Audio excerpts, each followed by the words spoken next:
Alright, so for today's review, we are going to be taking a look at the Diecast Masters XL Lowboy in 1/50th scale. As you can see, this Lowboy is the one that comes with the 1-axle and 2-axle stinger. Currently, these are the only ones I believe that you can get. I know Diecast Masters plans to have a version of this Lowboy that comes with the Jeep and both stingers. That I believe is going to be available in January of 2019. That's what most of the websites that have them for sale are speculating right now at the time of this video being uploaded. So without further ado, let's get straight into the review. So I'm going to take the stingers off, and then we'll take a look at the Lowboy. So one thing to note about this Lowboy is the neck on it is very fragile, and I will show you when we flip the Lowboy over, but you have to know that the neck on this Lowboy, the part that detaches the neck from the Lowboy itself, is very fragile, and 9 times out of 10 it will probably break if you do anything to kind of like jerk the neck, or you pull the neck off hard. 9 times out of 10 going to break the little clip that's on there. But starting off the review here, you can see you got nice DOT striping decals right there. You got the nice XL Specialty trailers. It's their decal right there. You can see this is the XL 120 HDG trailer. You can see on the gooseneck you do have an XL decal right there, and you got a nice little small one right there on the Lowboy itself.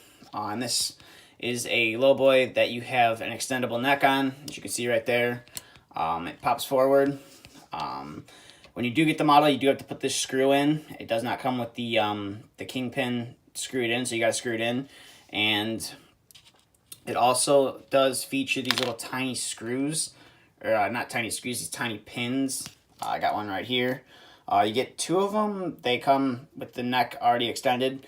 I believe you got 2 extra spares just in case, but they do come with a pin on each side of the Lowboy to kind of like lock the neck in, because if you don't have it locked in, you have it sit on the truck, it's going to kind of sit with the neck extension sitting up. So that is nice. The one thing I will tell you though is the instructions that tell you how to get them out. I would not follow them.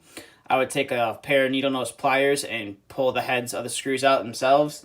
The instructions kind of indicate like you use a screwdriver to kind of like pry them out. I would not do that. That is how I broke the neck on my Lowboy, because I tried to pry them out and ended up snapping that little piece of plastic under here. But my neck is now glued on, so will never be coming off. And as you can see right there, the neck does tilt down. So if you wanted to have it being, stored like that in the yard, not being used, you could do that as well.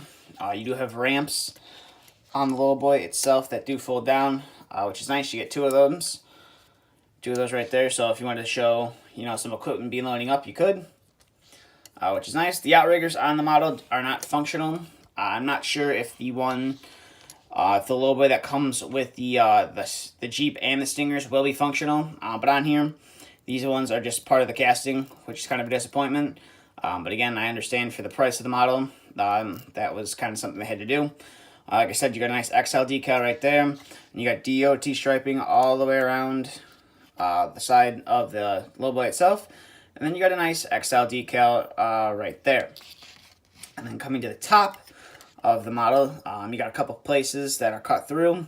And you got some other places that aren't cut through. If I can get the camera to focus, right, kind of like right there and right there. And then towards the back right there and right there.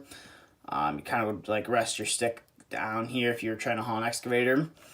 But that's nice. And then you get some simulated wood planking right here. Mine's got a little like some dust on there. But it's not the most realistic looking wood, but it does the job. Then coming to the back of the model, you can see again the white wheels. Same as the International trucks. I'm not sure why they decided to go white over chrome. But that's their decision, not mine. And you can see you got 2 holes in the wheels right there. That would be for both of your valve stems to pump up the tires. And then you got some bolt detailing in your hub seal and stuff right there. Then you got some DOT striping along the Lowboy as well. On the top of the Lowboy has some diamond plating over the wheels, which I like this a lot. I wish the Rogers Lowboys came like this, because you're not always going to have a Lowboy with the wheels exposed, and you could sometimes, you throw a little piece of equipment up there and have a bigger piece of equipment down here. Or if you want to haul like a roller or 2 rollers, you want to be able to put it over the wheels. So I do like that. They decided to do that with the Lowboy instead of just having the wheels open. Coming to the back of the model, if we can get the camera to focus here.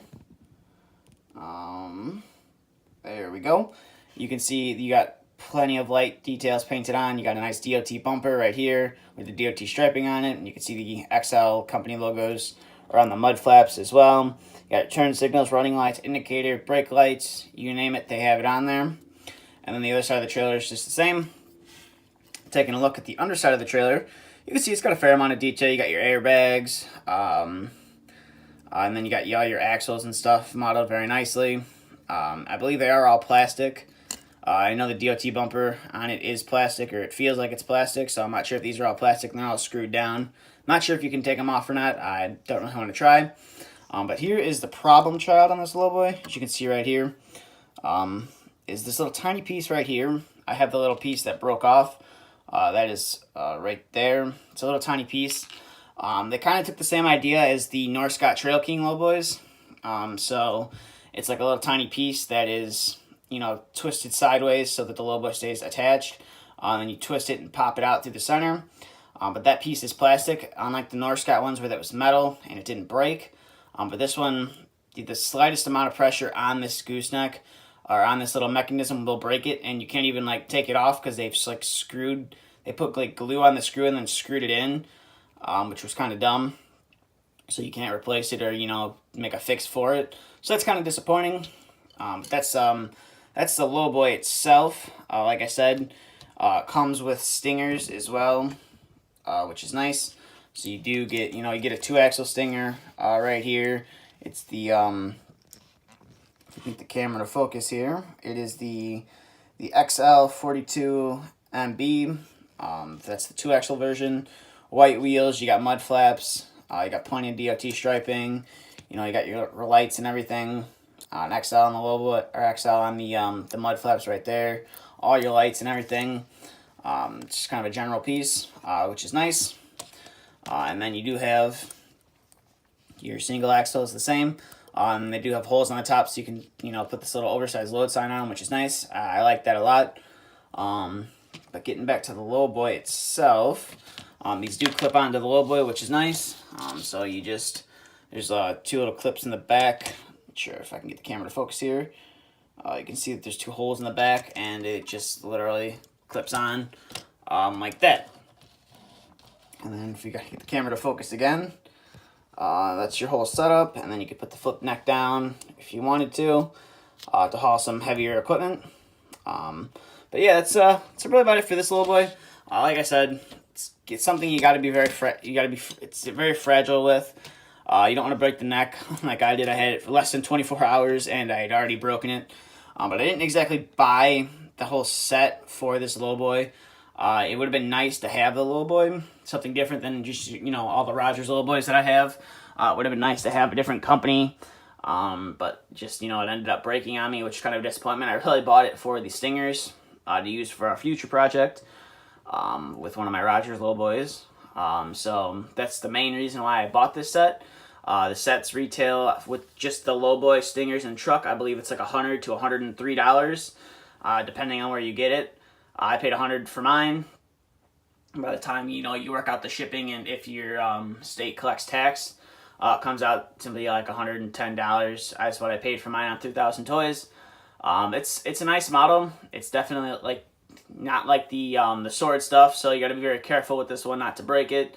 It's not as durable, but it is a nice Lowboy for the price. But that's really about it for this review. So hope you guys enjoyed the review. If you have any questions, feel free to ask. If you're new to the channel and you'd like to subscribe, feel free to hit the subscribe button. Try to get a video uploaded at least once a week, mostly on Fridays. And if you'd like to follow my social media, both of my links are in the description. And that's going to really about do it for this video. So thank you for watching, and stay tuned for the next video to be uploaded.